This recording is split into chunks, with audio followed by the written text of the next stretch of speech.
Welcome to the Morning Nerdy News. I'm your host, Brandon, aka the Gray Falcon, where we're going to talk about Sony, Cyberpunk, Mass Effect, Nintendo, Ikea, and then, of course, EVs and Amazon. So, buckle up, we're getting started. Here we go. First up, Sony has already sold more than 4.5 million PS5s. This is coming over from Engadget, where they are talking about Sony's financial report that they put out. So right now, that means this is selling like crazy. Now, part of this is obviously because of scalpers scooping up every single one of these that comes out if you can't get your hands on it right at the exact moment, or in some cases, they're swiping them up before they're even available to the public because of some of these loopholes like we saw over in the UK. But nonetheless, on Sony's end, this has been their best quarter in history, and it's largely because of gaming. They have done so much with this, and I'll tell you what, I'm a fan. I'm very happy with the things that they have accomplished with this, and now that we've gotten past some of the bugs and some of the snafus, it's nice to see where they're headed with this. In comparison, Marvel's Spider-Man Miles Morales sold 4.1 million units in 2020, so yeah, it's basically since launch. That's basically what all of this is covered together. So nearly a 1-to-1 ratio. So we have about 0.4 million people who bought their PS5s and didn't go out and pick up Spider-Man along with it. Maybe they were more of the Demon Souls type of person, or, you know, wanted to play the Assassin's Creed Valhalla on it or something like that. But what we do know is that not only did Sony do really well with this new console, they did really well on selling the Miles Morales game along with it. Now, you could get it on PS4, so it is possible that some of those sales are not on the PS5, but I would imagine that most of those sales that exist are from people who expect to go ahead and upgrade to the PS5 at some point if they haven't already. But really, very, very good news for Sony, just like we saw the other week with Microsoft showing big money coming out from their gaming sector. So all this just bodes well for the future of gaming. And then in other gaming news, something that isn't quite as good. So the Cyberpunk 2077 mods can compromise your PC. CD Projekt Red warns this is coming to us over on GameSpot, and that's a problem. I was touting how excited I was about these mods, about how this can really push a game forward and make a game that's having problems still manage to succeed because the community will support it and sometimes fix those problems before the developers have a chance to get to them, and it can make a world of difference in performance. But if they don't get this bug fixed where all of a sudden their information for the sources of their mods are being released to other people, like, people shouldn't have this other information. They shouldn't have access to what you've created in a manner that compromises your personal information. So hopefully they get this fixed quick, because it's another blemish on something that could have been really, really good for this game's longevity. All right, but we do have an announcement for another game, though. Well, not really an announcement for a new game, but for a return of a game. So the Mass Effect Legendary Edition was just announced, and what we're getting with this is a remaster of the game. So we're getting better graphics for the first and second game. I don't know how much of a visual improvement we're actually going to see for the third one.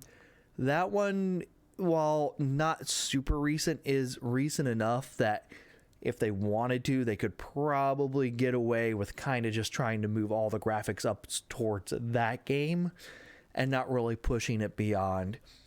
So, I don't know. The trailer looked really good overall. It was nice to see that, as long as the elevator rides don't take an hour to get through. Hopefully that is properly fixed within this, so those new SSDs that we're all running rather than the old disc-plated hard drives that we used to have to run for these games will make a huge difference for this. So I expect that we are going to see faster load times than the original, which will make it very playable. Otherwise, if you enjoyed these, or at least if you enjoyed the first two, even though the third one kind of ended on a sour note, we can see going back and replaying this and enjoying this. And this also will hopefully buy some extra time for a team that really, really needs it. If they are planning to continue with fixing Anthem, if they are planning to continue working on Dragon Age and getting that out and done right. So hopefully this performs well enough to be an adequate stopgap rather than turning into another disaster for that team. And then we have a report from Nintendo where supposedly they have canceled the Zelda Netflix series after it leaked.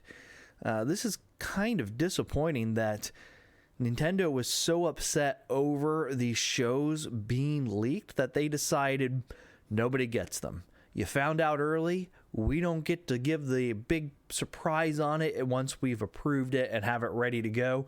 So we're pulling the plug, you don't get it.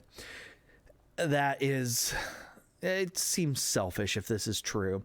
If they've actually gone in here and done this, rather than embracing the hype, embracing the fact that this is coming, and using this as an opportunity to test the market, see what people think of this, or on the other hand, be able to use this to modify what they're doing based off of opinions because it's so early on in this development, they could have taken advantage of that. But instead, it sounds like that they have just said, we're just going to take the loss. We're not going to continue forward with whatever money was invested in this. And it's shame on us for finding out rather than, them embracing the leak. Anyways, let's go ahead and get into some other news. So we're going to get out of the specific gaming and more into a little bit of tech, Ikea type news.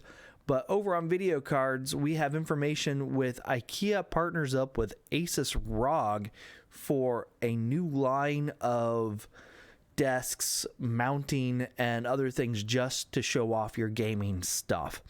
So we'll go ahead and click through some of these photos. The desk is about $620 US based off of the translated price. We don't know if that'll be what it actually is when it gets to US dollars, because those things can fluctuate. Sometimes they'll look at that and go, putting that $20 price tag on there is not going to work. We'll drop it to $500, or could go the other way and say it's being imported into the US for this stuff, so we're going to bump that price up and charge you $700 for that in the US. No way of knowing for sure just yet, but they have like this pegboard look where you can mount your keyboard up on it, controllers, cords. So I kind of like it in the same way that, I like having my tools properly mounted up in the garage for when I'm going to go use them, know where everything is, has their place, keeps them up and out of the way, and can still use that space underneath the desk for, just having your legs or standing. So if you do a lot of standing on this, maybe having that shelf adjusted up higher so you can still reach things. I don't know. We'll have to see how for individual setups that's going to work, because a standing desk could potentially interfere with the shelving. So you're just going to have to pay attention to that when you actually set it up. But otherwise, pretty good looking setup. Feel like for an IKEA thing, we're paying more for the name, but we've got these cool little setups that are specifically for controlling your mouse wire, where it goes. We have a little storage place for everything, basically. It seems you got your headphone stand that's available with this, and they're doing chairs and chair pillows. Yeah, if we can get that to pull up. Well, you can see it there, just not getting the big image on it. And you can even get yourself a cup holder that attaches onto your desk and holds it in place. Now, this isn't showing the rising and lowering desks, so why they're showing a different desk for this, we'll have to find out if this is actually compatible with the standing desk, the powered standing desk. They may not have that as something that really hooks up with that as well, because you can see the angles on that. It's not so flat on the underneath side that it could cause a problem with that. But overall, cool stuff, and it might be an interesting way of redoing a room, or if you're getting into streaming, maybe this is a cheap way to set up a background that looks good and can show off your stuff at the same time. All right, let's go ahead and get over into EVs. And first up, EV maker Karma wants to power electric cars with methanol fuel cells. So methanol fuel cells are just one way to power a car, where you can create methanol using everything from electricity to, waste. So lots of way of going about that. Of course, you use electricity to do it. You once again are having to use power from the grid, which kind of counter to what this is, but the actual vehicle puts out far less junk into the system. Basically, like, the environment is going to be much safer just from the car running on it, even though it still does produce some CO2 emissions, but just not as great as gasoline. Still has the advantage of pumping up at the pump super quick. However, not as efficient as going true electric. So we'll see how well this turns out.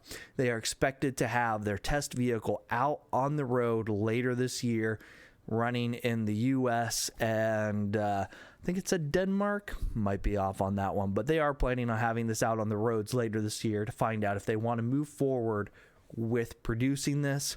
Seen a lot of interesting cars go out there between now and what we saw through last year. We saw Sony's cars out on the road, so an electric car from Sony.